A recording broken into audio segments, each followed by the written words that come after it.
Let us now do a quick comparison between the before adjustment margins and the after adjustment margins. Let's calculate the before adjustment margins first. The gross profit margins, EBITDA margins, EBIT margins and PAT margins. The idea is that whether there was any significant difference between the two and whether we have spent our time in doing quality analysis or not. Let's do and calculate the gross profits margin. This is defined as gross profit divided by sales. So this comes out to be 59.1%. Let's do the same thing for EBITDA. EBITDA is EBITDA divided by net sales. EBIT is EBIT divided by net sales. And PAT is basically profit after tax, net income divided by net sales. And let me convert this into percentages. And let's drag this across so as to calculate the margins. So what we note here is the gross profit is around 57, 58 and 59%. It was most recently 58.1%.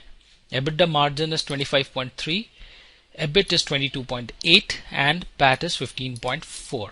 So let us now have a relook at these set of ratios for which we have done the adjustments and see if there was any material difference.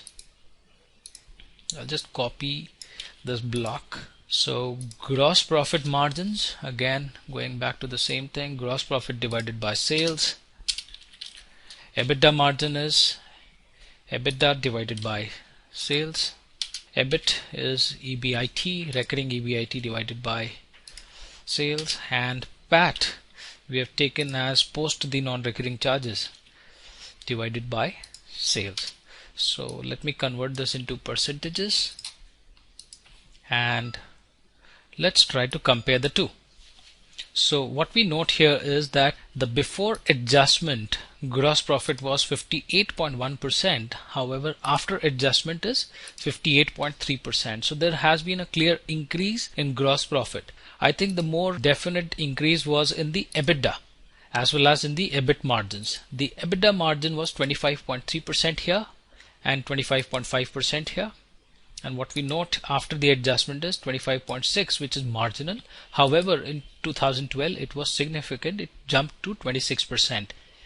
Coming to EBIT, it was 23% and 22.8%, and let us see what was the numbers, 23.1 and 23.5. So as we can see, there has been a clear difference. When we talk about EBIT, the difference is as high as 70 basis points. And what we have done by dividing this into two parts, recurring and non-recurring, is that these numbers are actually showing the business strength of the company. This is what the actual numbers would be going forward. And if you're modeling the company, your numbers should be based on these margins and not the ones which were before adjustments, because these contain some one-off items and these one-off items will definitely not continue forever. So that's how this non-recurring items and recurring items division is very useful. So let's move ahead and look at the further topics in accounting.